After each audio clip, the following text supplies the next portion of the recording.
Hello friend, welcome back to study with learning and this is Priyanshu. तो आज हम शुरू करने वाले हैं नया टॉपिक आर्मिड फोर्स। देखो, आज की जो वीडियो होने वाली है हमारे एग्जाम के लिए बहुत ही इंपॉर्टेंट वीडियो होने वाली है। तो आप एक बार वीडियो को पूरा देखें और अपने दोस्तों के साथ वीडियो को शेयर कर दें। इससे पहले की वीडियो में हमने ड्रिल के बारे में, वेपन ट्रेनिंग के बारे में, मैप रीडिंग के बारे में और फील्ड ग्राफ, बैटल ग्राफ के बारे में पढ़ा था। अगर आपने अभी तक उन वीडियो को नहीं देखा है तो आप मेरे YouTube channel study with learning पर जाकर एक बार उन वीडियो को देख लो, क्योंकि उन वीडियो में जितने भी क्वेश्चन कराए गए हैं आपके एग्जाम में उनसे बाहर कुछ नहीं आएगा। ठीक है, तो आप एक बार उन वीडियो को जरूर देखें। आज की क्लास होगी हमारी आर्मर्ड फोर्स की। इसके अंतर्गत हम भारतीय सेना के प्रमुख कोरों के बारे में पढ़ेंगे, सेक्शन की बनावट और सेक्शन के हथियारों के बारे में पढ़ेंगे। इसी के साथ भारत के आधुनिक टैंक और मिसाइलों के बारे में, आज़ादी के बाद लड़े गए युद्ध और परमवीर चक्र के बारे में पढ़ेंगे। अगर आपको वीडियो अच्छी लगे तो एक बार वीडियो को लाइक कर दे। अगर आप मेरे चैनल पर नहीं हो तो चैनल को सब्सक्राइब कर दे और बेल आइकन को प्रेस कर ले, जिससे मेरी आने वाली वीडियो का नोटिफिकेशन आपको मिल जाए। शुरू करते हैं पैदल सेना की बनावट से। देखो, इसमें सबसे पहले नंबर पर क्या हो जाएगा, इसमें सबसे पहले नंबर पर हो जाएगा सेक्शन। सेक्शन क्या होता है आपके एग्जाम में पूछ भी सकता है। जो सेक्शन हो जाएगा वो पैदल सेना की सबसे छोटी इकाई होती है। क्या हो जाएगी, पैदल सेना की सबसे छोटी इकाई होती है। आपके एग्जाम में पूछ सकता है कि पैदल सेना क्या होती है। पैदल सेना की सबसे छोटी इकाई कौन सी होती है, सेक्शन हो जाएगा। इसमें 10 जवान होते हैं और इसका जो सेक्शन कमांडर होता है वो कौन होता है, हवलदार पद का एनसीओ होता है। अब इसी तरह बात करें प्लाटून के बारे में, किसके, प्लाटून के बारे में।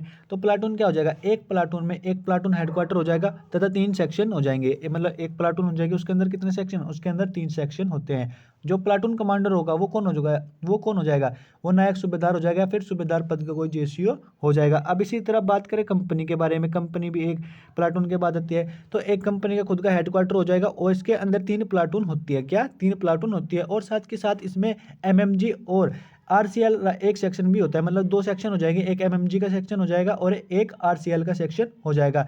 इसका जो कमांडर होगा, कंपनी कमांडर जो होगा वो मेजर रैंक का अफसर होता है। कौन, मेजर रैंक का अफसर होता है।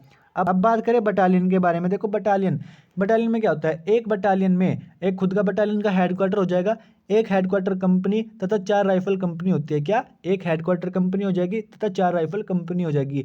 यह पैदल सेना की प्रमुख लड़ाई की इकाई होती है। मतलब सेक्शन के बाद जो प्रमुख लड़ाई की इकाई होती है वो कौन हो जाएगी, बटालियन हो जाएगी, जो अपने आप में परिपूर्ण होती है। मतलब अगर कोई भी युद्ध हो रहा हो तो एक जो बटालियन होती है वो अपने आप में परिपूर्ण होती है युद्ध करने के लिए। ठीक है, इसका जो कमांडर हो जाएगा वो कर्नल रैंक का ऑफिसर हो जाएगा। कौन, कर्नल रैंक का ऑफिसर हो जाएगा। अब इसी तरह बात करें ब्रिगेड के बारे में।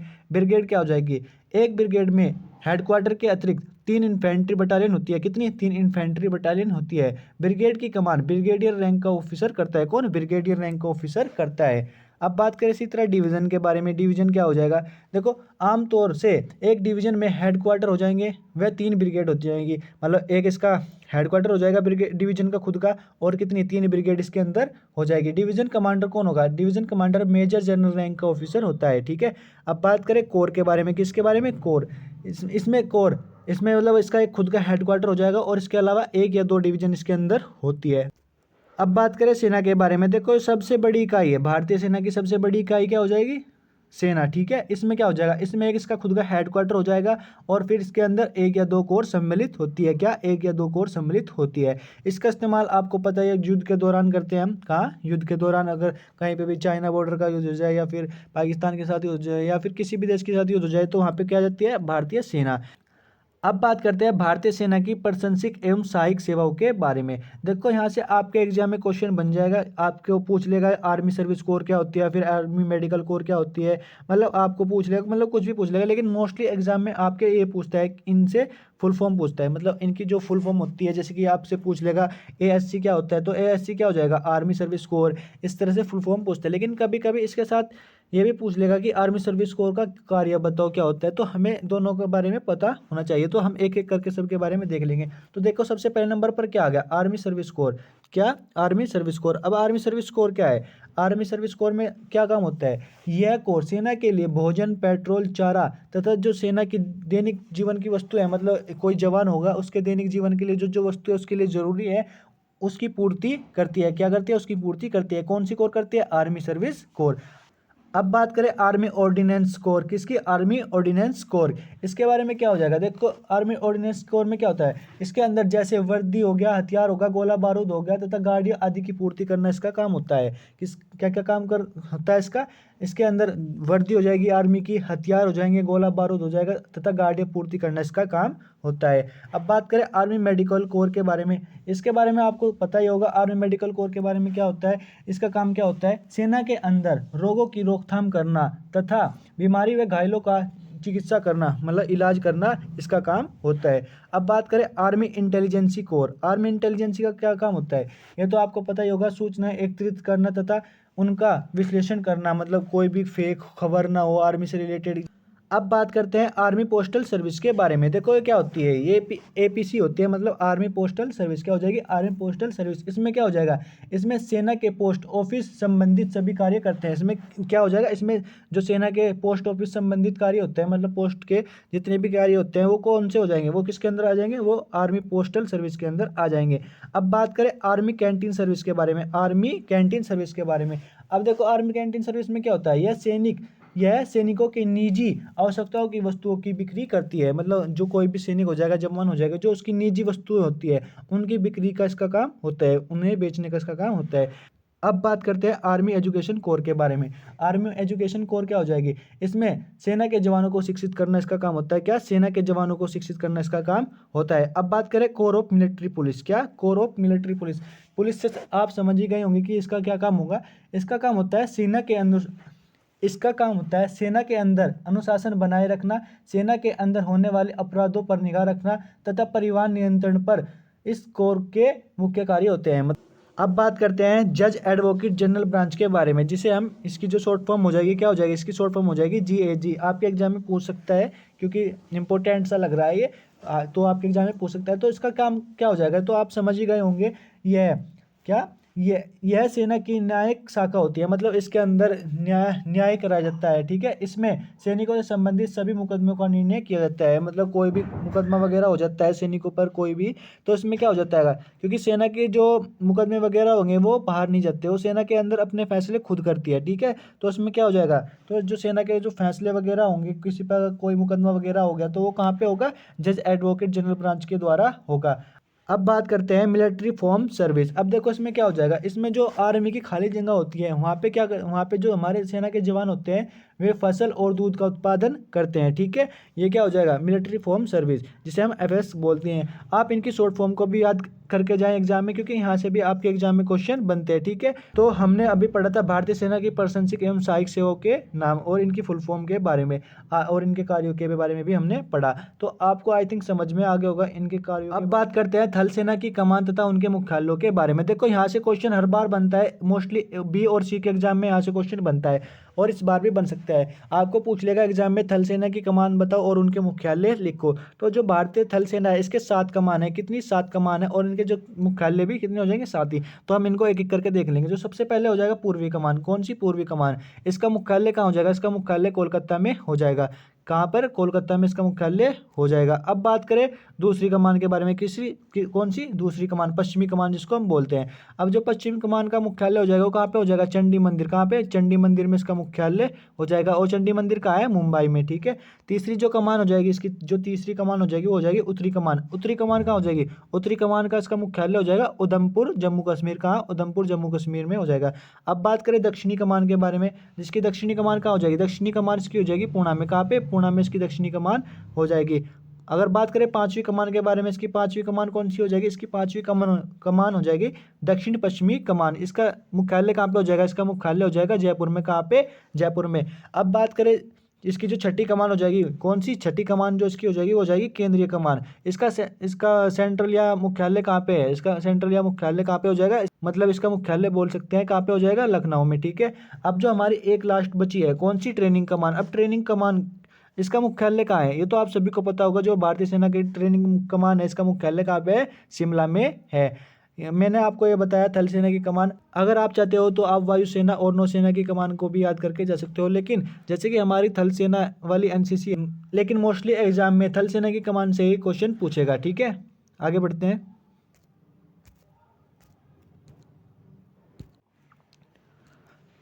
अब एक बार बात कर लेंगे भारतीय सेना के प्रथम अध्यक्ष के बारे में। किसके? भारतीय सेना के जो प्रथम अध्यक्ष थे उनके बारे में। देखो जो थल सेना के अध्यक्ष थे, मतलब जो भारतीय सेना थी उसके जो प्रथम थल सेना अध्यक्ष थे वो कौन हो जाएंगे?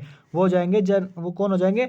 जनरल राजेंद्र सिंह। कौन? जनरल राजेंद्र सिंह। और जो ये रहे थे, कितने दिन तक रहे थे? ये अप्रैल से मई तक ही रहे। ठीक है, ये सिर्फ अप्रैल और मई जून 2-3 महीने ही रहे थे, अप्रैल से मई। कब से कब तक? 1955 से 1955 ही रहे थे। अब मतलब अप्रैल 1955 से मई 1955 तक ये रहे थे। अगर बात करें नौसेना के अध्यक्ष के बारे में, या फिर ये भी बोल सकते हैं भारतीय नौसेना के प्रथम अध्यक्ष के बारे में, तो कौन हो जाएंगे? तो इसका आंसर हो जाएगा वाइस एडमिरल रामदास कटोरी। ठीक है, ये कब से कब तक रहे थे? ये 1958 से 1962 तक रहे थे।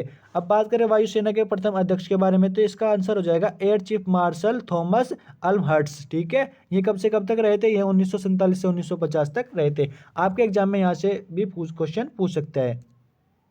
अब हम बात करते हैं एक सेक्शन के हथियारों के बारे में। देखो ये जो क्वेश्चन है बार बार एग्जाम में रिपीट होता है, चाहे फिर एग्जाम ए का हो, बी का हो, या फिर सी सर्टिफिकेट एग्जाम का।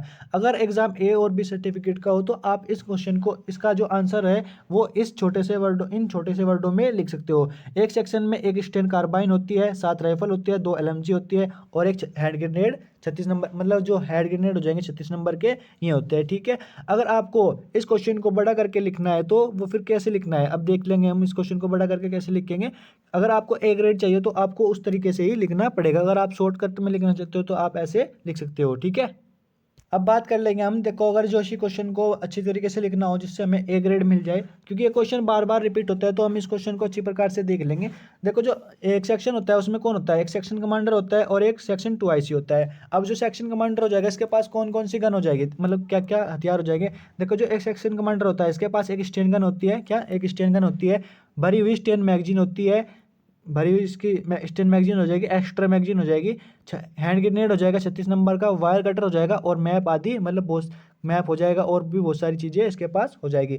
अब बात करें सेक्शन 2IC के बारे में, जिसे हम सेकंड कमांडर बोलते हैं, इसके पास क्या क्या हो जाएगा? इसके पास एक राइफल हो जाएगी, 100 राउंड हो जाएंगे इस राइफल के, और 2 हैंड ग्रेनेड हो जाएंगे, 5 भरी हुई LMG की मैगजीन हो जाएगी। ठीक है, अब बात करते हैं राइफलमैन 1 से लेके 6 तक। आपको पता है कितने? देखो एक सेक्शन में एक सेक्शन कमांडर हो जाएगा, सेक्शन 2IC हो जाएगा, राइफलमैन हो जाएंगे 1 से 6 तक, और एक LMG 1 और LMG 2 हो जाएंगे। तो कितने बंदे हो गए? 10 बंदे हो गए पूरे।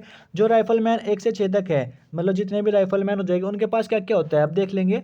एक राइफल हो जाएगी उनके सभी के पास। क्या क्या? एक राइफल हो जाएगी, 100 राउंड हो जाएंगे, 2 हैंड ग्रेनेड हो जाएंगे 36 नंबर के, एक भरी हुई LMG की मैगजीन हो जाएगी। बात करते हैं LMG 1 और LMG 2 के पास क्या होता है। LMG 1 और LMG 2 के पास क्या क्या हो जाएगा? एक LMG हो जाएगी इनके पास और 5 भरी हुई LMG की मैगजीन हो जाएगी। ठीक है, देखो मैं आपको ये नहीं बोल रहा कि आप इस क्वेश्चन का आंसर इतना बड़ा करके लिखो, आपकी मर्जी की बात है। अगर आप अच्छे नंबर लेना चाहते हो, ए ग्रेड लेना चाहते हो, तो आप इस क्वेश्चन का ऐसे ही आंसर दो। अगर आपको शॉर्टकट में लिखना है तो आप इस क्वेश्चन का आंसर ऐसे लिख सकते हो, जैसे मैंने अभी बताया था कि एक सेक्शन में राइफल एक स्टन कार्बाइन होती है, 7 राइफल होती है, LMG होती है 2, और हैंड ग्रेनेड होते हैं 36 नंबर। तो आप इस क्वेश्चन का आंसर ऐसे भी लिख सकते हो। अब बात करते हैं भारतीय सेना के आधुनिक टैंक के बारे में। देखो जो आपका एग्जाम होगा उसमें पूछ लेगा कि नहीं 2 टैंक का नाम बताओ, तो ठीक है, तो आपको पता होना चाहिए। तो कौन कौन से टैंक हो जाएंगे? देखो सबसे पहले नंबर पर कौन हो जाएगा? अर्जुन टैंक का नाम लिख देना। एक लिख देना T90 भीष्म टैंक और एक T72 अजय टैंक। ठीक है, ये क्या हो जाएंगे? ये भारतीय सेना के आधुनिक टैंक हो जाएंगे। अब बात करते हैं भारतीय सेना की आधुनिक अब बात करते हैं मिसाइलों के बारे में। देखो जो मिसाइल होती हैं, आपके एग्जाम में पूछ लेगा कि किन्हीं 5 मिसाइलों का नाम लिखो, तो आपको लिखना पड़ेगा। अगर आप नहीं लिखोगे तो आपके 5 नंबर चले जाएंगे। तो आपको इस क्वेश्चन को अच्छे से याद कर लेना है। इसमें याद करने वाली कोई ज़्यादा बड़ी बात नहीं है, इसके कुछ अटपटे से नाम भी नहीं है, सीधे सिंपल से नाम है, आपके आराम से याद हो जाएंगे। तो देख लेंगे कौन कौन सी मिसाइल होती है। देखो सबसे पहले नंबर पर कौन हो जाएगी? पृथ्वी, उसके बाद आकाश, धनुष, नाग, अग्नि, ब्रह्मोस, और इसी के साथ एक त्रिशूल नाम की मिसाइल भी होती है। अगर आपको एग्जाम में पूछ ले कि किन्हीं 5 मिसाइलों के नाम लिखो, तो आई थिंक आप लिख सकते हो। ठीक है, अब बात करते हैं भारत ने अभी तक कौन कौन से युद्ध लड़े। कौन कौन से भारत ने अभी तक युद्ध लड़े? देखो ये जो क्वेश्चन है बार बार एग्जाम में रिपीट होता है, रिपीटेड क्वेश्चन इसको वो हम बोल सकते हैं। और इस क्वेश्चन में मोस्टली बच्चे सभी, मतलब कैडेट कंफ्यूज हो जाते हैं। तो आज़ादी के बाद जो युद्ध लड़े गए हैं, कौन कौन से युद्ध हो जाएंगे अब देख लेंगे। देखो सबसे पहले नंबर पर क्या हो जाएगा, सबसे पहले नंबर पर हो जाएगा कश्मीर ऑपरेशन। क्या हो जाएगा, कश्मीर ऑपरेशन। ये कब से कब तक चला, ये 1947 से 1948 तक चला था। दूसरे नंबर पर हो जाएगा भारत चीन युद्ध, कब हुआ था, 1962 में हुआ था। तीसरे नंबर पर हो जाएगा भारत पाक युद्ध, कब हुआ था, 1965 में हुआ था। चौथे नंबर पर हो जाएगा भारत पाक युद्ध, कब हुआ था, 1971 में हुआ था। पांचवा हो जाएगा कारगिल युद्ध। देखो जो कारगिल युद्ध है कब हुआ था, 1999 में, लेकिन हम इसे युद्ध नहीं मानते, ऐसा हमारी सरकार का कहना है। ठीक है, ये क्वेश्चन बहुत ही इंपॉर्टेंट क्वेश्चन है, बार बार ये क्वेश्चन एग्जाम में आता है, रिपीटेड क्वेश्चन है, तो आप इस क्वेश्चन को अच्छे से याद कर ले, क्योंकि इन क्वेश्चनों में हम कंफ्यूज हो जाते हैं। ठीक है, तो इस क्वेश्चन को अच्छे से पक्की तरीके से याद कर ले। अब हम बात करते हैं परमवीर चक्र विजेताओं के बारे में। देखो ये भी रिपीटेड क्वेश्चन है, इस वीडियो में जितने भी क्वेश्चन करा रहा हूँ ना, मोस्टली इंपॉर्टेंट क्वेश्चन, 90% पेपर आपका यहीं से आएगा। ठीक है, मतलब जो भी आर्मी फोर्स से संबंधित क्वेश्चन हो गए 90% आपके एग्जाम में यहीं से मिलेगा। अब देखो इस क्वेश्चन को इस प्रकार पूछता है कि किन्हीं 5 परमवीर चक्र विजेताओं के नाम लिखो, तो कौन कौन से हो जाएंगे देख लेंगे। वैसे मैंने यहाँ पे 10 परमवीर चक्र विजेता के नाम लिखे हैं। अगर आपको जौन जौन से नाम इजी लगते हैं आप उनको याद कर लो। मैंने अपने हिसाब से 10 लिखे हैं, तो आपको किन्हीं 5 का नाम याद करना है, क्योंकि आपके एग्जाम में 5 ही पूछेगा। ठीक है, उसके साथ साथ मैं आपको बोलना चाहूँगा कि इनके सन भी याद कर ले। कि तो सबसे पहले परमवीर चक्र किसे मिला था, क्या सबसे पहले जो हमारा परमवीर चक्र है वो किसे मिला था, मेजर सोमनाथ शर्मा को कब मिला था, कब मिला था, 1947 में मिला था। अब बात करें दूसरे नंबर पर फिर किसे मिला था, उसके बाद मिला था नायक जादूनाथ सिंह को, कब मिला था, 1948 में। तीसरे नंबर पर हो जाएंगे लांस नायक करम सिंह, कब मिला था, 1948 में। फिर हो जाएगा मेजर धन सिंह थापा, कब मिला था, 1962 की लड़ाई के दौरान, मतलब जो युद्ध हुआ था 1962 का, उसमें इन्हें मिला था। पांचवें नंबर पर हो जाएंगे सूबेदार जोगेंद्र सिंह, इन्हें भी इसमें पांचवें नंबर पर हो जाएंगे सूबेदार जोगेंद्र सिंह, इन्हें को भी 1962 में मिला था। छठे नंबर पर हो जाएगा मेजर शैतान सिंह, इनको भी 1962 में। सातवें नंबर पर हो जाएंगे मेजर होशियार सिंह, 1971 में मिला था। फिर मिला था आठवें नंबर पर नायक सूबेदार बाना सिंह को, कब मिला था, 1987 में। और 9वें नंबर पर हो जाएंगे कैप्टन विक्रम बत्रा, इन्हें कब मिला था, 1999 में, कारगिल युद्ध में इन्हें परमवीर चक्र मिला था। अब बात करें 10वें नंबर पर कौन था, 10वें नंबर पर हो जाएगा राइफलमैन संजय कुमार, 1999। देखो मैंने जो यहाँ नंबर लगाए हैं, ये आप ये मत सोच लेना कि मैंने इन नंबरों के हिसाब से ही इनको लिखा है। देखो ऐसा कुछ नहीं है, सिर्फ मैंने इनके नाम लिखे हैं सीरियल वाइज अपनी तरीके से लिखे हैं, क्योंकि मेरे को जो इजी लगा मैंने सिर्फ वो लिखा है। आपको इनमें से किन्हीं 5 नाम को याद करना है और आपके एग्जाम में लिखना है। इसी के साथ मैं आपको बताना चाहूंगा, अगर आपके एग्जाम में आपका क्वेश्चन पूछ ले कि कारगिल युद्ध में कितने परमवीर चक्र मिले थे, तो कारगिल युद्ध में कितने परमवीर चक्र मिले थे, कारगिल युद्ध में 4 परमवीर चक्र मिले थे। ठीक है, अब एक तो हो जाएगा कैप्टन विक्रम बत्रा को मिला था, एक हो जाएगा राइफलमैन संजय कुमार, क्या राइफलमैन संजय कुमार, और 2 कौन हो जाएंगे, एक ग्रेनेडियर योगेंद्र सिंह हो जाएगा, कौन ग्रेनेडियर योगेंद्र सिंह, और एक हो जाएगा लेफ्टिनेंट मनोज कुमार पांडे ग्रेनेडियर। ठीक है, इन चारों को कारगिल युद्ध में क्या मिला था, परमवीर चक्र। ठीक है, बात करते हैं वीरता पुरस्कार के बारे में। देखो जो आज की वीडियो है इसमें सारे मोस्ट रिपीटेड क्वेश्चन है, चाहे फिर एग्जाम ए का हो, बी का हो, सी का, हर एग्जाम में आने वाले रिपीटेड क्वेश्चन है। तो आप वीडियो को पूरा देखें और अपने दोस्तों के साथ भी शेयर कर दें। देखो जो वीरता पुरस्कार है इस क्वेश्चन को ऐसे पूछता है कि वीरता के लिए दिए जाने वाले किन्हीं 5 चक्रों के नाम लिखो, या फिर 5 पुरस्कारों के नाम लिखो, तो कौन कौन से हो जाएंगे देख लेंगे। सबसे पहले नंबर पर हो जाएगा परमवीर चक्र, क्या हो जाएगा, परमवीर चक्र। दूसरे नंबर पर हो जाएगा महावीर चक्र, वीर चक्र, कीर्ति चक्र और शौर्य चक्र। ठीक है, ये जो फोटो दिखाई दे रहा है आपको, ये कौन सा हो जाएगा, ये हमारा परमवीर चक्र होता है। ठीक है, अब इसी के साथ बात करें शांति काल का सर्वोच्च पुरस्कार कौन सा होता है, सर्वोच्च पुरस्कार कौन सा हो जाएगा, अशोक चक्र। क्या हो जाएगा, अशोक चक्र जो होता है हमारा शांति काल का सर्वोच्च पुरस्कार होता है। ठीक है, आगे बढ़ते हैं। अब हम बात करते हैं इंपोर्टेंट क्वेश्चनों के बारे में। देखो आपके एग्जाम में यहाँ से भी 3 से 4 क्वेश्चन आपको देखने को मिल जाएंगे। ठीक है, तो देख लेंगे इनको भी। सेना का सर्वोच्च कमांडर, पहला क्वेश्चन हो जाएगा, सेना का सर्वोच्च कमांडर कौन होता है, तो कौन क्या हो जाएगा इसका आंसर, जो सेना होती है हमारी, चाहे फिर वो वायुसेना हो, एयरफोर्स हो, चाहे फिर वो वायुसेना हो, नौसेना हो, या फिर थल सेना हो, इसका जो सर्वोच्च कमांडर होता है वो कौन होता है, राष्ट्रपति होता है। कौन होता है, राष्ट्रपति तीनों सेनाओं का सर्वोच्च कमांडर होता है। इसका जो दूसरा क्वेश्चन हो जाएगा वो हो जाएगा, सेना का सबसे छोटा अधिकारी कौन होता है, मतलब जो ऑफिसर लेवल का सबसे छोटा अधिकारी होता है वो कौन होता है, लेफ्टिनेंट होता है। क्या कौन होता है, लेफ्टिनेंट होता है। अब इस जो इसका तीसरा क्वेश्चन हो जाएगा वो हो जाएगा, भारतीय सेना का मुख्यालय कहाँ स्थित है।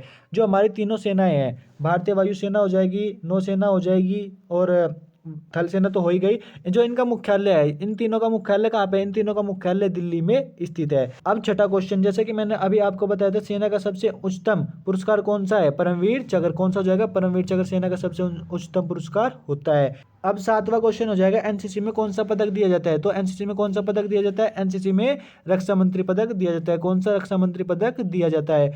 सेना की सबसे छोटी इकाई कौन सी होती है? सेक्शन, ये मैंने आपको बता दिया है। ठीक है, अगर आपको आज की वीडियो अच्छी लगी हो तो सबसे पहले अपने दोस्तों के साथ इस वीडियो को शेयर कर दें, फिर वीडियो को लाइक कर दें। अगर आप मेरे चैनल पर नहीं हो तो एक बार चैनल को सब्सक्राइब कर दें और बेल आइकन को भी प्रेस कर लें। Thank you.